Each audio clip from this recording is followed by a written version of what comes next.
Hi, good evening. This video is on distributive property and it should be on page 34 of our notebook. So let's go ahead and get started. What do we already know about distribution? Distribution pretty much means just to give out. So to distribute, to give out.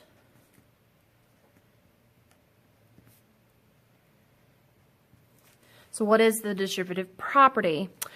Pretty much there's a number on the outside of parentheses, like down here, and I'm going to call it the multiplier, just to kind of give it a name. So the multiplier on the outside of the parentheses tells us how many groups we want of the expression that's on the inside of the parentheses.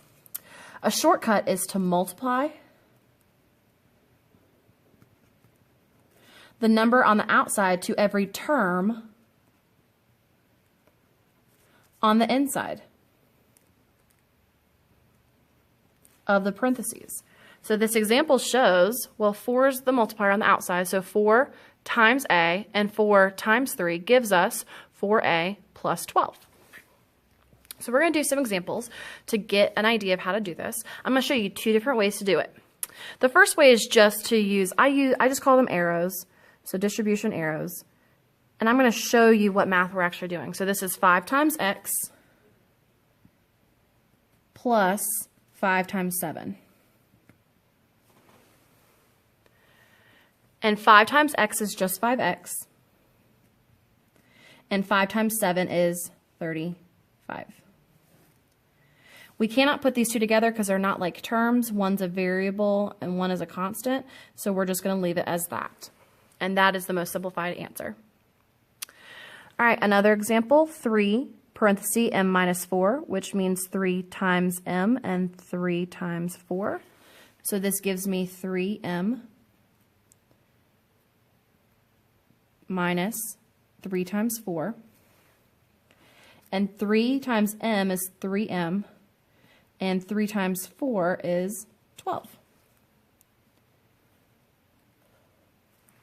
And that makes sense because I want 3 groups of m's and I want 3 groups of 4's. Well, 3 groups of m's is 3m and 3 groups of 4 is 12. All right, here it looks a little different, but same idea. We're still going to distribute the number that's on the outside of the parentheses.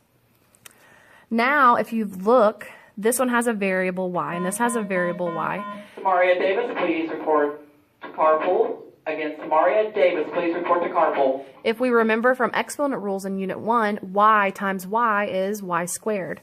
So really this is saying 2y times y plus 2y times 3. 2y times y is 2y squared, because y times y is y squared. And then 2y times 3 is just 6y. And then I'm simplified. I cannot combine these two terms because this is y squared and that's y. Those are 2 different powers. It's kind of like this being a king-size Snickers bar and this being a fun-size Snickers bar. They are both Snickers, so they're both y's, but they're not the same size, so we can't put them together. All right, here I have 1/2 times 16a and 1/2 times 20b. So this multiplier is going to multiply the coefficients. So 1/2 times 16a minus 1/2 times 20b. And then we're going to simplify it. 1/2 times 16 is 8. So this is 8y minus 1/2 times 20 is 10. So 10b.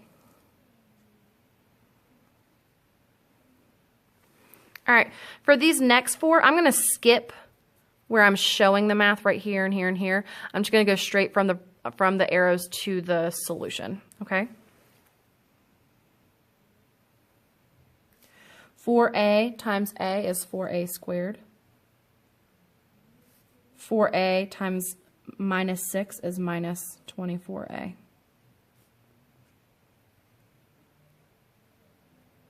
If you want to show the middle step, you can, but I'm just going to go, for these 4, I'm just going to jump straight to it. 5r times 8 is 40r. 5r times r is 5r squared.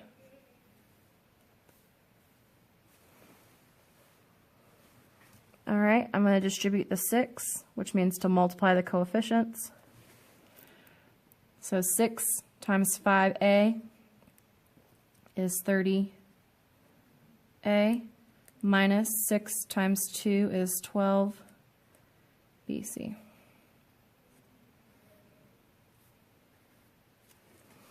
All right, this one's different because we have 3 terms, but you still do the same thing. You multiply the number onto each term inside the parentheses, because you're saying you want 4 groups of this and this and this. So 4 times 3 is 12, so this gives me 12x squared. 4 times 5 is 20, so that gives me 20x. 4 times minus 9 is minus 36. Again, this is x squared and that's x. Those are 2 different powers, so they're actually different terms, so we cannot combine those together. This does not make 22x. Okay. All right, now these bottom 8, I'm going to show you a different way to do it, and it's called an area model. It's going to seem like a lot more work, but tomorrow we're going to be learning about factoring, and so learning about the area model is going to be very important. All right, so here's how you do the area model. Draw a rectangle. Put the 8 on the outside. Now count how many terms you have. So 1, 2. And then put them above. So z minus 4. All right, then you're just going to multiply. Almost like you're finding the area. I mean, that's what an area model is. So if I was finding the area of this rectangle, it'd be 8 times z, so 8z. If I found the area of this rectangle right here, it'd be 8 times negative 4, or 8 times minus 4, which is minus 32. So then I get 8z minus 32. Again, some of you might say, Ms. Hooks, this is way more work. I want to just do it this way. I want us to do it this way because tomorrow I'm actually going to give you the inside and you have to find the outside terms. Okay, so it's kind of like a puzzle. So I want us to learn this way so that tomorrow we're good with our factoring. All right, again, draw a rectangle. Put the multiplier on the outside. Count how many terms you have, so that's how many rectangles you need to make. Put your one term above, put your other term above, and then just multiply. So 1/2 times 8y is 4y. And then 1/2 times 12 is 6. So my answer is 4y plus 6. This next one, I'm going to put the 7 on the outside of my rectangle. I have 3 terms this time, so I'm going to break it into 3. 3x goes here, minus 2w goes here, minus 3 goes here. And then I'm going to just multiply all of them by 7. 3x times 7 is 21x. Minus 2w times 7 is minus 14w. Minus 3 times 7 is minus 21. So there's my 3-term expression. It's also called a trinomial. So 21x minus 14w minus 21. All right, this next one, you know what? Just because it has a variable on the outside instead of a number, we can still do this, okay? We know how to multiply variables by variables because we did that first unit when we did exponent rules. All right, so j is my multiplier.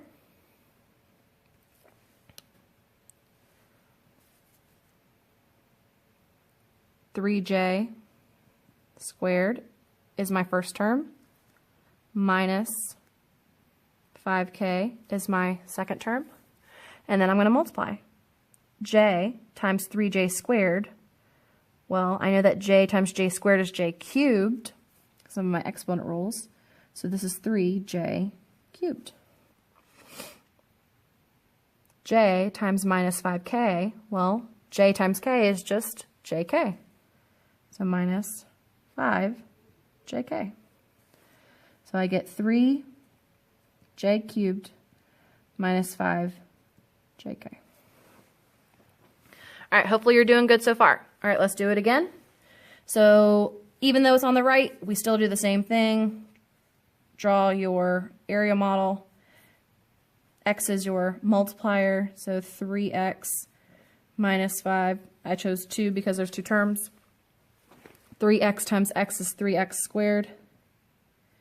And minus 5 times x is minus 5x. So 3x squared minus 5x. All right, let's continue and finish this front page, and then we'll do a little bit on the inside, and then the rest of it will be yours. All right.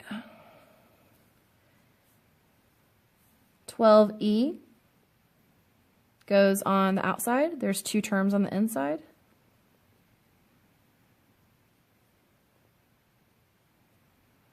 All right, so 12e times 2e squared. Well, 12 times 2 is 24. So we multiply the coefficients. The variables e times e squared is e to the 3rd power. Okay. 12e times 1/4. Well, 1/4 times 12 is 3, so minus 3. And then since we have the e and there's no e over here, it's just going to be e. All right, moving on. Now we're throwing in some decimals. Well, we know how to multiply with decimals, so this doesn't change anything. So 0.4 or 4/10 times 2r minus 5. All right, so 0.4 times 2 gives me 0.8. So this becomes, I'm going to have a small box, so 0.8r. And then 0.4 times 5 gives me minus 2. So 0.8r minus 2. I prefer there to be a 0 in the ones place. You don't have to, but that's what I prefer. Oh, let me go back to here and write the final answer. 24e to the 3rd power minus 3e. All right, then our last one on the front. We're going to go ahead and put 3g as our multiplier, and we need to make 3 terms. 1, 2, 3. G squared goes here. 5g goes here. Minus 6 goes here. All right, so this is 3g to the 3rd power. 3 times 5 is 15, so that's 15. And then g times g is g squared, so 15g squared. And then 3g times minus 6 is minus 18g. These are all different sizes. That's g cubed, that's g squared, and that's g. So that's like a king size, a regular size, and a fun size. So you cannot combine them. So our final answer is 3g to the 3rd plus 15g squared minus 18g. Okay? So that's how you do the distributive model with the arrows, and this is how you do the distributive model with the area model. And this is important because tomorrow when we learn about factoring, we're going to learn how to go from the outside or from the inside back to the outside. Okay? Over here, this side is just explaining how the area model works. You really don't need to do anything on this sheet, so you can just skip that. But what I would like for you to do is to complete all of the questions here. Ms. Stanton, please call the front office. Ms. Stanton, please call the front office. What I would like to happen is to have, let's do this. I'm going to draw a line here. Let's make these first 9 using the parentheses and the arrows, and then these bottom 6 using the area model. So I'll write that right here. So area model, and then here arrows. Okay? That way we just get that good practice so we're ready for tomorrow's factoring session. All right, if you have any questions, please feel free to comment on the bottom of the video and or just ask tomorrow in class. I hope you guys have a great night.